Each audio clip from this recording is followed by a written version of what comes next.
ये कहीं पर ऐसा मॉडल देखने को नहीं मिलता है। दूसरी बात, दुनिया में ये भी माना गया है कि जहां जहां उद्योग विकसित होते हैं वहां एनवायरमेंट का संकट खड़ा होता है। लेकिन गुजरात एक ऐसा राज्य है कि जहां पर उद्योगों का तो विकास होता है, लेकिन साथ साथ एनवायरमेंट प्रोटेक्शन के भी कदम उठाए जाते हैं।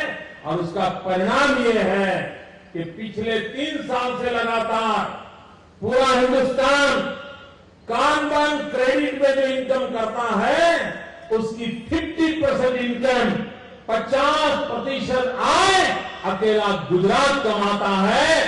बाकी 50% में पूरा हिंदुस्तान ले रहा है। यह औद्योगिक विकास हो फिर भी पर्यावरण की रक्षा हो, औद्योगिक विकास हो उसके बावजूद कृषि में विकास हो, ऐसा एक शहर, गांव, गरीब, अमीर सबकी चिंता करने वाला विकास का मॉडल लेकर के गुजरात आगे बढ़ रहा है। भाइयों बहनों, सोलार एनर्जी के क्षेत्र में गुजरात पहला राज्य था जो अपनी पॉलिसी लेकर के आया। भारत सरकार भी सोलार एनर्जी को प्रमोट करने के लिए कोशिश कर रही है, लेकिन उनकी कोशिश उनके दफ्तर से भी बाहर नहीं निकली है। फाइलों में फंसे पड़े हैं। देखिए, जो अब तक मैंने किया ना, ये मीडिया वालों का इंटरेस्ट नहीं था। जैसे ये शुरू किया तो सब खड़े हो गए, रेडी हो गए। इतना अच्छा अच्छा विकास की बात बता रहा हूं, ये कल टीवी पर आपको नहीं दिखाई देगा। अब जो बोलूंगा दिखाई देगा।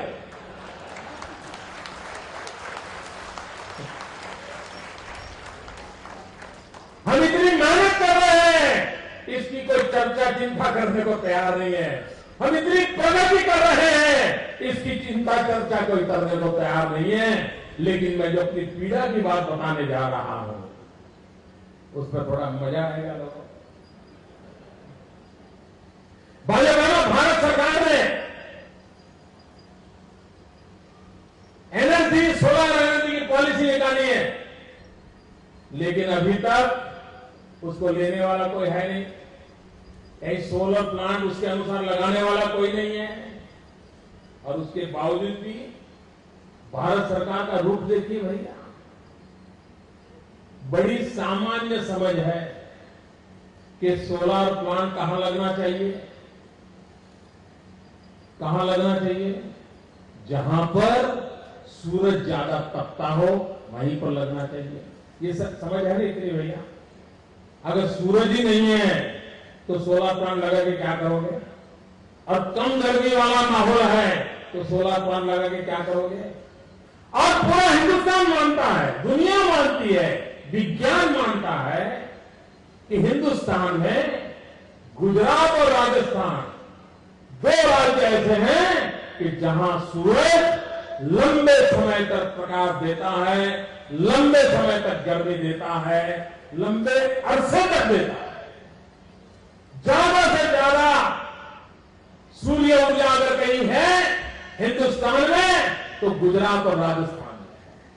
और इसलिए अगर सोलर प्लांट लगाने हैं तो अच्छे से अच्छी जगह यहीं पर है। और इसलिए जो सोलर प्लांट लगाना चाहता है उसको जब भारत सरकार कहती है बताओ कहां लगाओगे, तो स्वाभाविक रूप से वो लिखता है गुजरात में लगाएंगे। और मेरी जानकारी है कि जैसे ही गुजरात का नाम आता है, दिल्ली में पता नहीं कौन ऐसे लोग बैठे हैं जो उसको सूचना देते हैं कि कहीं पर भी सोलर पावर प्लांट लगाना है तो लगाओ, गुजरात का नाम मत लो। गुजरात में लगाओगे तो ये दिल्ली की सरकार तुम्हें कोई मदद नहीं करेगी, तुम जानो तुम्हारा काम जाने। क्यों भाई? ये अन्याय क्यों गुजरात के साथ? सारी दुनिया जानती है सोलर पावर है, तो सोलर पावर का उपयोग क्यों नहीं होना चाहिए? लेकिन नहीं होने देते। अभी 800 मेगावाट बिजली बनाने के लिए उन्होंने लोगों को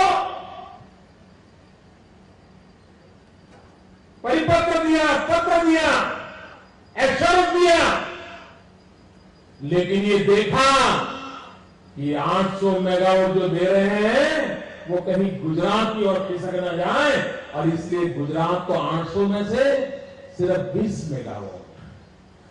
हिंदुस्तान का सबसे बड़ा प्लांट बनाने वाला है गुजरात, हिंदुस्तान में सबसे बड़ा सोलर पार्क बनाने वाला गुजरात, दुनिया में सबसे ज्यादा सोलर एनर्जी पैदा करने वाला गुजरात। लेकिन भारत सरकार की आंखों में गुजरात पता नहीं अपनी जगह नहीं बना पा रहा है। सिर्फ 20 मेगावाट गुजरात को, बाकी 800 मेगावाट पूरे हिंदुस्तान को बांटना, क्या ये गुजरात के साथ अन्याय नहीं है? और लोग अभी तक कुछ किया भी नहीं है, काबिज पड़े हैं जैसे के वैसे। हम कर रहे हैं, लेकिन उनको चिंता है कहीं गुजरात आगे निकल जाए तो। ये दिल्ली वालों को समझ नहीं है क्या? इतनी कोशिशों के बाद भी क्या आप उन्हें रोक पाए हो क्या? क्या गुजरात के विकास को रोक पाए हो क्या? नहीं रोक पाएंगे।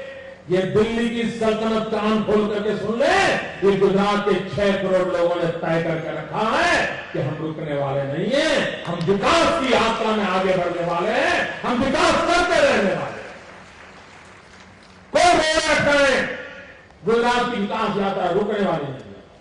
यह अन्याय है, ये गुजरात के साथ अत्याचार है, और फेल हो जाएंगे बाकी जगह पे। मित्र, ऐसा हर बात में हुआ है।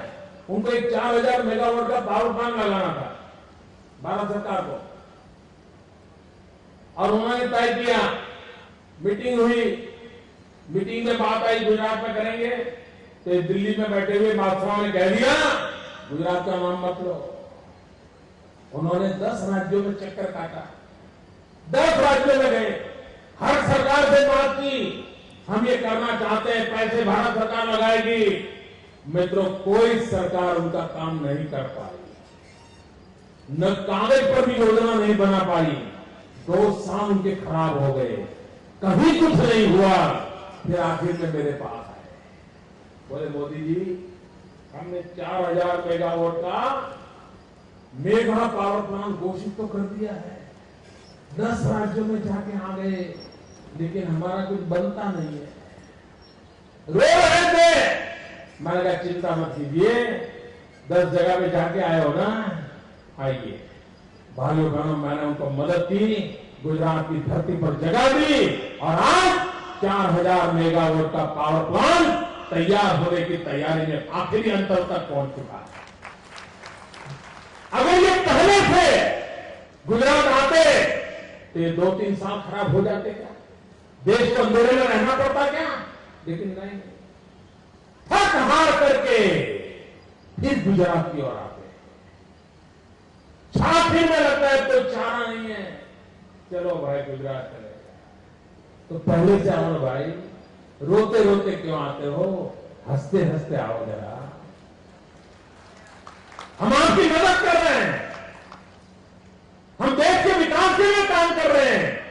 योजना भारत सरकार की होगी, उसके बाद भी उसको मदद करना, ये देश की भलाई का काम हो तो गुजरात कभी पीछे नहीं रहता। लेकिन उनको कौन समझाए? और वो तो ऐसे फंसे पड़े हैं कि उनको इन कामों की फुर्सत भी नहीं बची है। देश कहां जाए उसकी चिंता नहीं है। भाइयों बहनों, ये सोलर पावर प्लांट मोरासा तहसील के लिए विकास की एक नई दिशा खोलने वाला बन चुका है। मैं साबरकांठा को, मोरासा को और खड़ोदा को बहुत बहुत बधाई देता हूं। और आइए हम प्रकृति की रक्षा करें, हम प्रकृति को प्रेम करें, और हम आने वाली पीढ़ी के लिए कुछ छोड़ करके जाएं, ये मानवता का काम करें। इसी एक अपेक्षा के साथ आप सबको बहुत बहुत शुभकामनाएं। जय जय गरवी गुजरात।